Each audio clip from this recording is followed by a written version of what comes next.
जो आयडिओलॉजीचा मुद्दा मांडला, खरं तर महाराष्ट्राच्या राजकारणातील ही निवडणूक म्हणजे नव्या राजकीय संस्कृतीला जन्म देणारी अशी ही निवडणूक आहे. त्याचं कारण असं की 9-10 वर्षानंतर या निवडणुका होत आहेत आणि जी मुलं मुली 9 वर्षापूर्वी 8-9 वर्षाची असतील त्यांचा तर आज मतदान करताना असा समज झाला असेल की राजकारण म्हणजे असं असतं, निवडणूक म्हणजे अशी असते.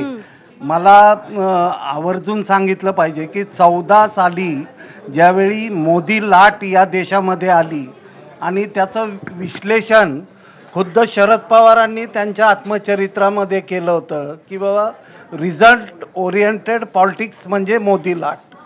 तर त्या रिझल्ट ओरिएंटेड पॉलिटिक्सची म्हणजे सीमा माने सर, तुम्ही अत्यंत महत्त्वाचा मुद्दा उपस्थित केलात की आता जी तरुण पिढी मतदानासाठी उतरतीये किंवा राजकारणाकडे पाहतीये त्यांनी काय आयडिओलॉजीज घ्यायचे आणि काय आदर्श डोळ्यासमोर ठेवून पुढे मतदानासाठी यायचं, हा खरंच प्रश्न आहे. आपण प्रतिनिधींकडे जाऊयात, कल्याण डोंबिवलीमध्ये जाऊयात. सुरेश काटे आपले प्रतिनिधी आपल्या सोबत आहेत. सुरेश, कल्याण डोंबिवलीमध्ये चर्चा झाली रवींद्र चव्हाण आणि श्रीकांत शिंदे यांच्यातल्या अंतर्गत युद्धाची आणि चर्चा झाली ती बिनविरोध नगरसेवकांची. जरी बिनविरोध नगरसेवक झाले तरी जे अजून या निकालाच्या प्रतीक्षेत आहेत त्यांची धाकधूक वाढलेली असणार आहे. काय चित्र आहे कल्याण डोंबिवलीमध्ये, कसं वातावरण आहे?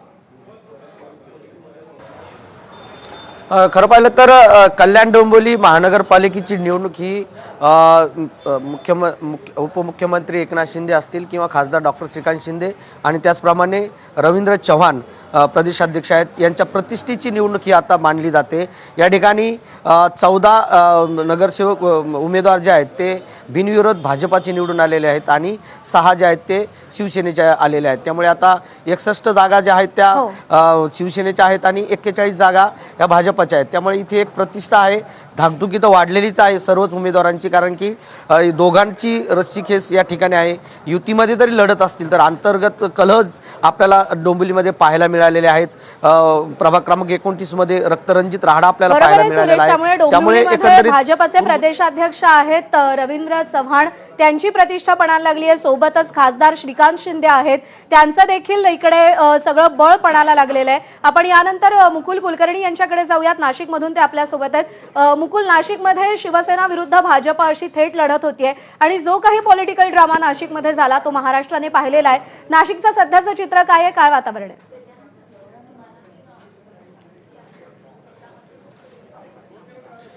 सुरुवातीपासूनच भारतीय जनता पक्ष 2017ची महापालिका देखील भाजपच्या ताब्यामध्ये होती आणि यानंतर देखील भाजपची सत्ता नाशिकमध्ये राहील अशी परिस्थिती सध्या दिसते आहे.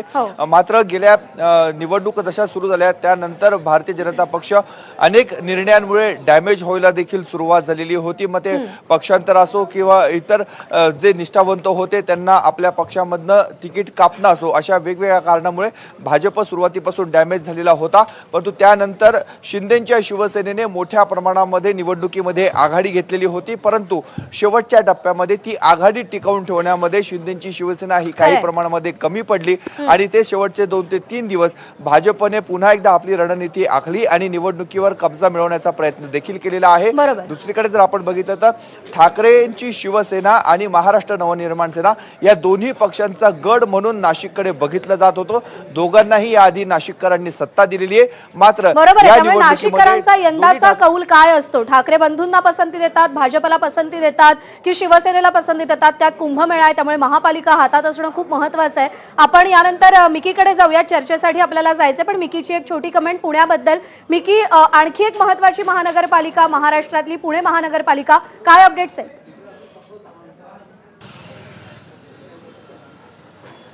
प्रज्ञा, जर आपण बघितलं तर पुण्यामध्ये काका पुतण्यांनी एकत्र येत भाजपला रोखण्याचा प्रयत्न केला आणि त्यासाठी जसे आपले तज्ज्ञ म्हणतात अजित पवारांनी त्यांच्या या सभेत जर आपण बघितलं तर पुण्यात मेट्रो PMPML बस पूर्ण फ्री देण्याचं देखील आश्वासन या ठिकाणी दिलेलं आहे. मात्र जर आपण बघितलं तर हाच मुद्दा प्रचाराचा मुद्दा बनलेला होता आणि त्यामुळं कुठेतरी भाजपला कमी करण्यात दोन्ही पवारांनी काका पुतण्यांनी एकत्र येत प्रयत्न केलेला आहे. मात्र पुण्यात भाजपला अजून सुद्धा विश्वास आहे की आम्ही 125 पर्यंत जाऊ आणि आमचाच महापौर असेल. काही ठिकाणी जिथं हाय व्होल्टेज लढत होत्या तिथंच एका ठिकाणी मी आहे, अर्थात धंगेकर विरुद्ध बिडकर. परंतु या मतदारसंघात जर आपण बघितलं तर आता बिडकरांचे बॅनर झळकायला सुरुवात झालेली आहे. त्यांना शुभेच्छा या ठिकाणी दिल्या जात आहेत. हो. महापौर म्हणून देखील त्यांचा या बॅनरवर उल्लेख करण्यात आलेला आहे आणि अशा पद्धतीने भाजप किती विश्वास आहे त्यांना या विजयावर ते देखील या ठिकाणी बॅनरच्या माध्यमातून सांगण्याचा प्रयत्न करतायत. बरोबर आहे वेगवेगळ्या निकी, अशा ठिकाणी प्रकारे आणखी बॅनर भाजपचे पॉलिटिक्स उमेदवार करण्यात पुण्यामध्ये भाजप कायमच अग्रेसर राहिलेला आहे. लोकसभेपासून आपण भाजपचं हे बॅनर पॉलिटिक्स पाहिलेलं आहे.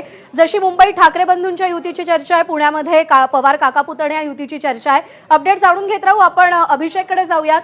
भाजप ऑफिस बाहेरून अभिषेक मुठाळ सध्या आपल्यासोबत आहे. आणि अभिषेक, जसं आपण माहिती आपल्याला मिळाली होती की जल्लोषाची तयारी सुरू करण्यात आली आहे, सेलिब्रेशनची तयारी सुरू करण्यात आली आहे, काय वातावरण आहे तिकडे?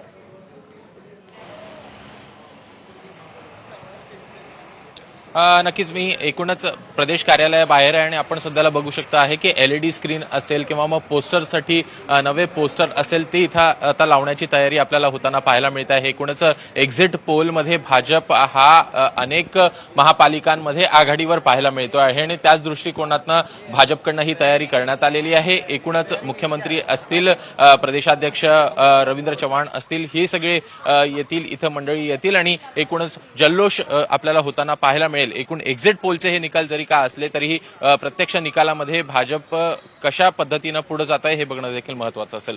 प्रज्ञा. बरोबर आहे. त्यामुळे जल्लोषाची तयारी इकडे स्पष्ट दिसते. अभिषेक आणि भाजपचे प्रवक्ते अवधूत वाघ सर सध्या आपल्यासोबत आहेत. थोडा आत्मविश्वास आहे हा की अति आत्मविश्वास आहे? आधीच तयारी सुरू केली आहे. भारतीय जनता पक्ष 365 दिवस 24/7 काम करणारी कार्यकर्त्यांचा पक्ष आहे. त्यामुळे आम्ही अतिशय उत्तम गेल्या वर्षभर अभ्यास केला, अतिशय उत्तम पेपर दिला आणि त्यामुळे आम्ही जनतेने विचारलेल्या प्रश्नांची अतिशय चांगली उत्तरं दिल्यामुळे आम्हाला माहिती आहे की आम्ही डिस्टिंक्शनमध्ये पास होणार.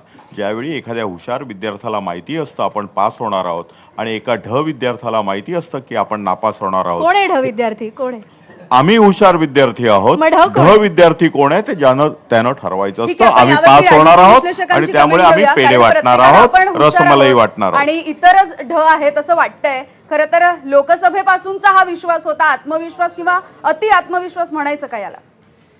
नाही, अति आत्मविश्वास तर दिसतोच आहे, पण मुख्य म्हणजे काय, ढ विद्यार्थी इतरांना संबोधणं लोकशाहीमध्ये हे थोडंसं गर्वाचं लक्षण आहे.